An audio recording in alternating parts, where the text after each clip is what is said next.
Hello, YouTube. Right. Firstly, sorry for the quality. This is an old webcam. It's kind of cheap. But firstly, I want to say a massive thank you to all of you guys. 1,000 subscribers. Over 1,000 subscribers. I'm probably nearly 1,200 now. Let me just have a quick check on my phone. So the special 3 weeks ago, right? It's been uploaded. Has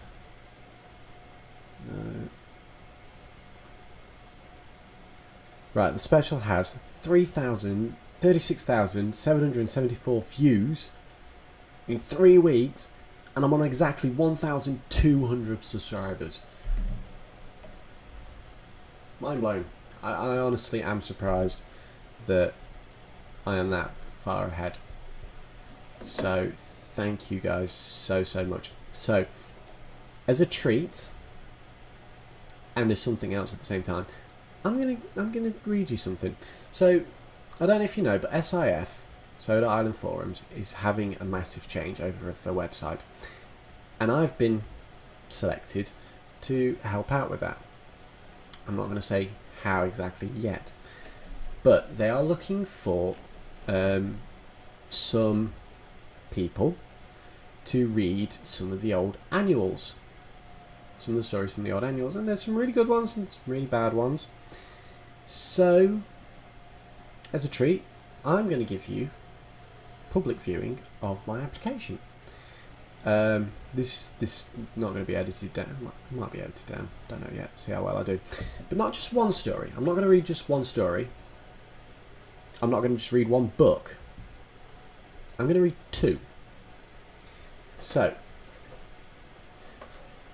I have Thomas the Tank Engine, complete collection of the Reverend Audrey's stuff, and it's one of my favourite books. My girlfriend bought it for me when I was 21, and this is my office now as well.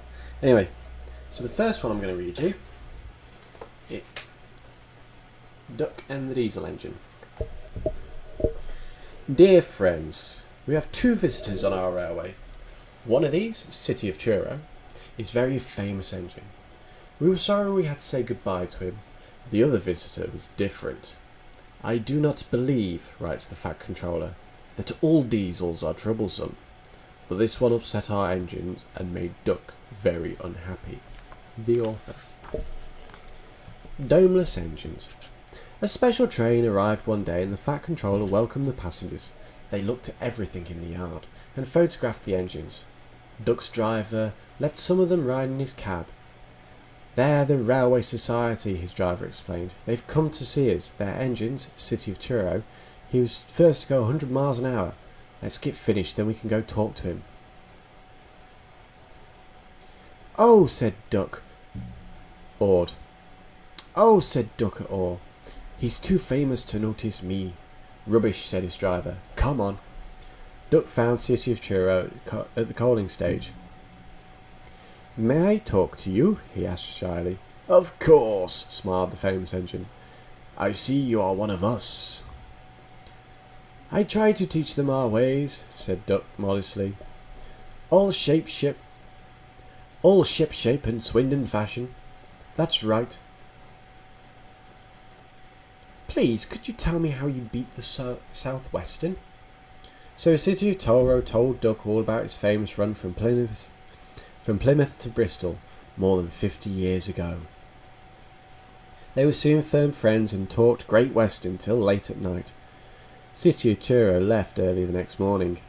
Good riddance, grumbled Gordon. Chattering all night, keeping important engines awake. Who is he anyway? He's City of Churro. He's famous. As famous as me? Nonsense. Yeah, I love this one. He's famouser than you.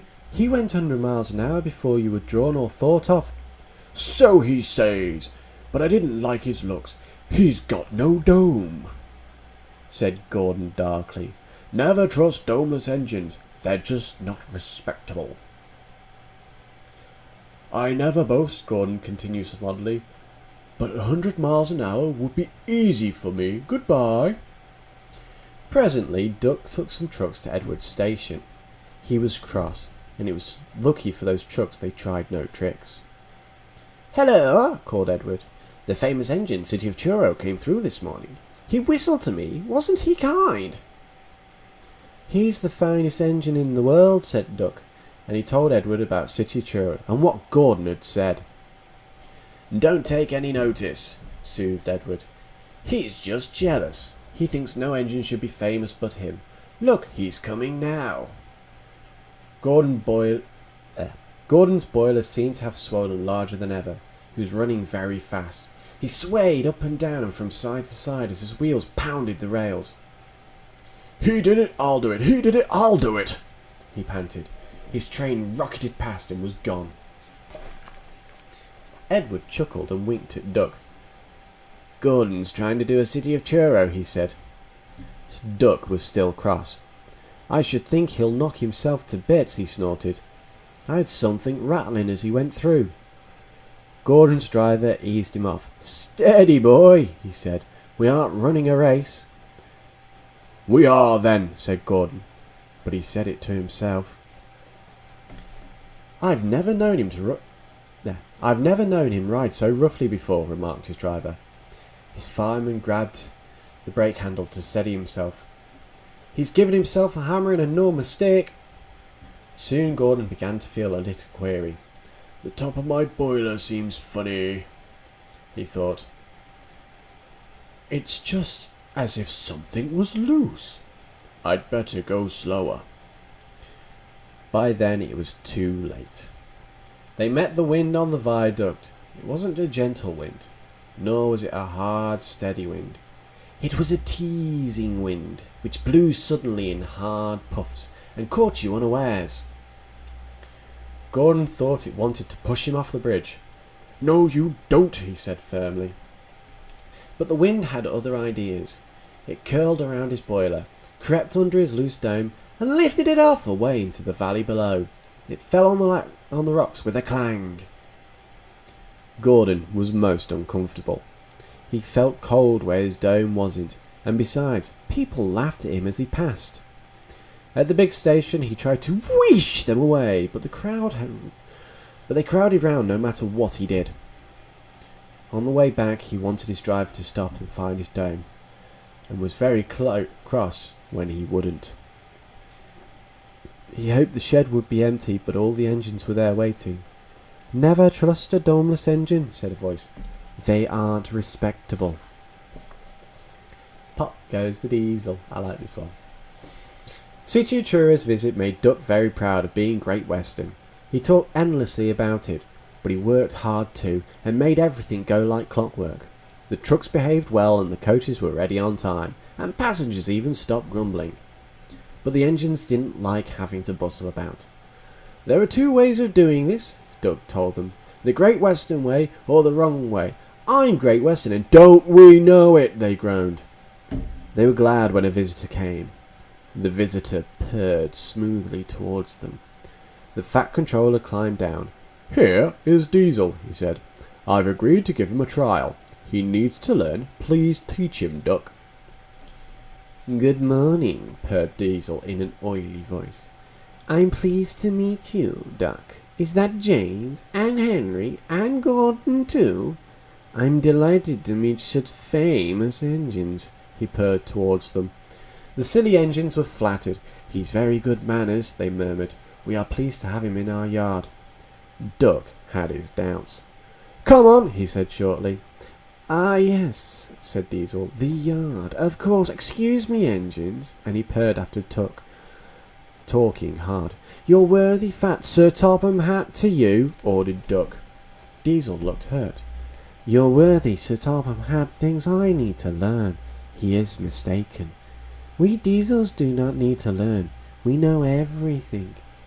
We come to a yard and improve it. We are revolutionary." "Oh," said Duck, "if you're Revo Thingamygummy, perhaps you would collect my trucks while I fetch Gordon's coaches." Diesel, delighted to show off, purred away. With much banging and clashing, he collected a row of trucks. Duck left Gordon's coaches in the station and came back. Diesel was now trying to take some trucks from a siding nearby. They were old and empty. Clear they had not been touched for a long time. Their brakes would not come off properly. Diesel found them hard to move. Pull, push, backwards, forwards, groaned the trucks. We can't, we won't. Duck watched the operation with interest. Diesel lost patience. Grrr, he roared, and gave a great heave. The trucks jerked forward. They screamed. We can't, we won't. Some of their brakes broke, and the gear hanging down bumped on the rails and slippers. We can't, we won't. Ah! Their trailing brakes caught in the point and locked themselves solid. Grrr! Roared Diesel. A rusty coupling broke, and he shot forward suddenly by himself. Ho ho ho! Chuckled Duck. Diesel recovered and tried to push the trucks back, but they wouldn't move. He tried to give up. Duck ran quietly round to where the other trucks all stood in line. Thank you for arranging these, Diesel, he said. I must go now. Don't you want these, lot? No, thank you, Diesel gulped. And I've taken all this trouble, he almost shrieked. Why didn't you tell me? You never asked. Besides, Duck said innocently, you were having such fun being Revo whatever it is you said. Goodbye. Diesel had to help the workmen clear the mess. He hated it. All the trucks and coaches were laughing. Presently, he heard them sing. Their song grew louder and louder, and soon echoed through the yard. Trucks are waiting in the yard, tackling in with Diesel. Show the world what I can do, gaily boasts the Diesel. In and out he creeps about, like a big black weasel. Then he pulls the wrong trucks out, pop goes the Diesel. Grrr, he growled, and scuttled away, sulking in the shed. Dirty work. When Duck returned and heard the truck singing, he was horrified. Shut up, he ordered, and bumped them hard. I'm sorry our trucks were rude to you, Diesel, he said. Diesel was still furious. It's all your fault. You made them laugh at me, he complained. Nonsense, said Henry. Duck would never do that. We engines have our differences, but we never talk about them to trucks. That would be disgraceful, said Gordon. Disgusting, put in James. Despicable, finished Henry. Diesel hated Duck. He wanted him to be sent away. So he made a plan. Next day he spoke to the trucks. I see you like jokes, he said in his oily voice. You made a good joke about me yesterday. I laughed and laughed. Duck told me one about Gordon. I'll whisper it to you. Don't tell Gordon I told you. And he sniggered away. Ha ha ha, guffed the trucks. Gordon will be cross with Duck when he knows. Let's tell him and pray Duck out for bumping us. Diesel went to all the sidings, and each he told different stories. He said Duck had told them to him. This was untrue, but the trucks didn't know. They laughed rudely at the engines, and they went by, and soon Gordon, Henry, and James found out why. Disgraceful, said Gordon. Disgusting, said James. Despicable, said Henry. We can't allow it. They consulted together. Yes, they said. He did it to us, we'll do it to him, and see how he likes it. Duck was tired out. The trucks had been cheeky and troublesome. He had hard worked. There's a spelling mistake here. He had hard work to make them behave. I'm just going to leave that in. That's funny. Yeah. Anyway, he had hard work to make them behave. He wanted to rest in the shed. Whoosh! Keep out! The three engines blurred. The three engines barred his way, and Diesel lurked behind. Stop fooling, said Duck. I'm tired. So are we, hissed the engines. We're tired of you. We like Diesel. We don't like you. You tell tales about us to the trucks. I don't. You do. I don't. You do. The Fat Controller came to stop the noise. Duck called me a galloping sausage, spluttered Gordon. Rusty red scrap iron, hissed James. And I'm old square wheels, fumed Henry. Well, Duck? Duck considered. I only wish, sir, he said gravely, that I'd thought of those names myself. If they don't fit... Ha! Ahem. The Fat Controller coughed. He made trucks laugh at us, accused the engines. The Fat Controller recovered. Did you, Duck? Certainly not, sir. No steam engine would be as mean as that. Now, Diesel, you heard what Duck said. I can't understand it, sir. To think the Duck of all engines. I'm dreadfully grieved, sir. But no, nothing. I see, Diesel squirmed, and hoped he didn't. I am sorry, Duck, the Fat Controller went on, but you must go to Edward's shed for a while. I know you will be glad to see you. Beg pardon, sir.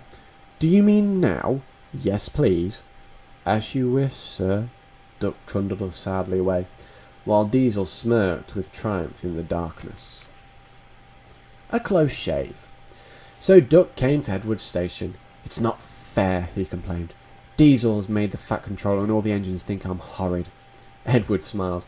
I know you aren't, he said. And so does the Fat Controller. You wait and see. Duck felt happier with Edward. He helped him with his trucks and coaches and sometimes helped foreign engines by pushing their trains up the hill.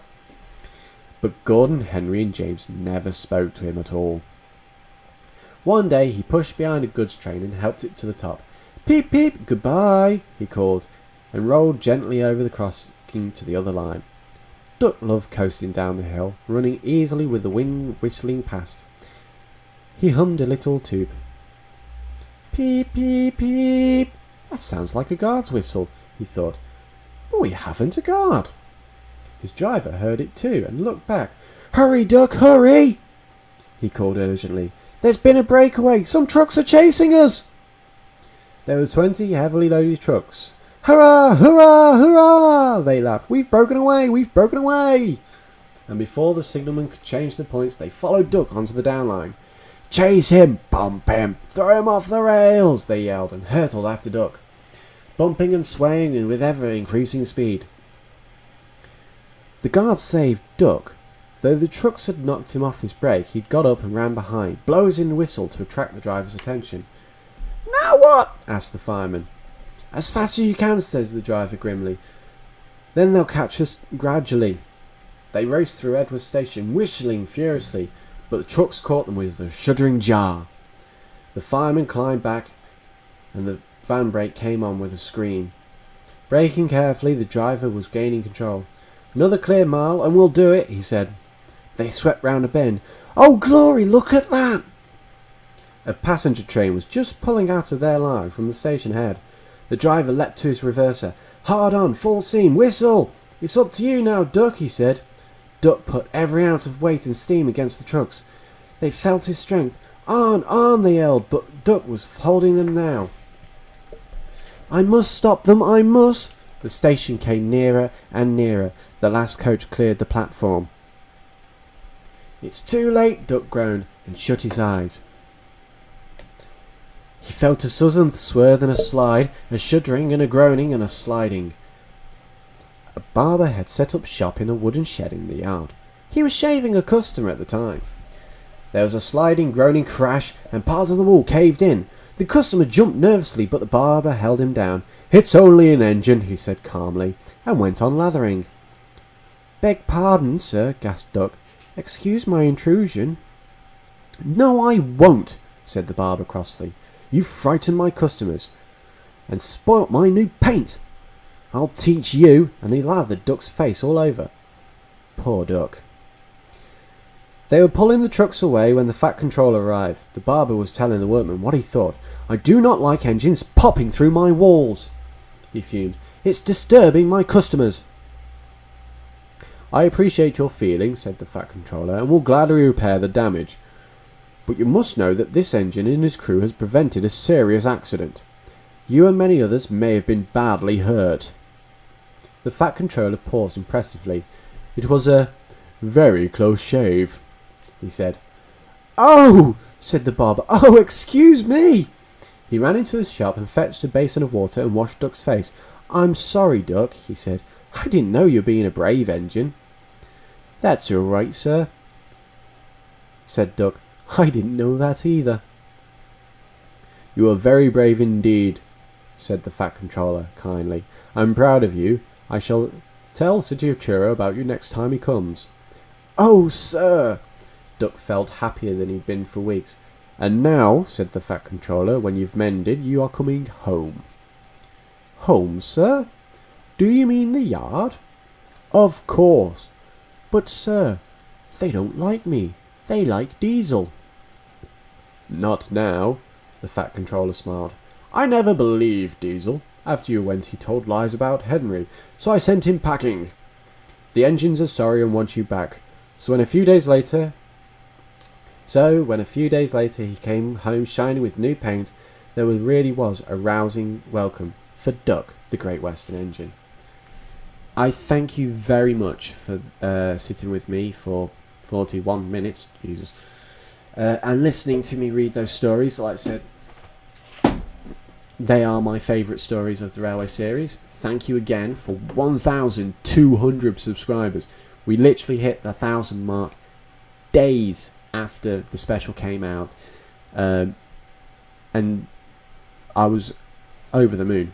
I really was. So again, thank you ever so much from the bottom of my heart. Good night.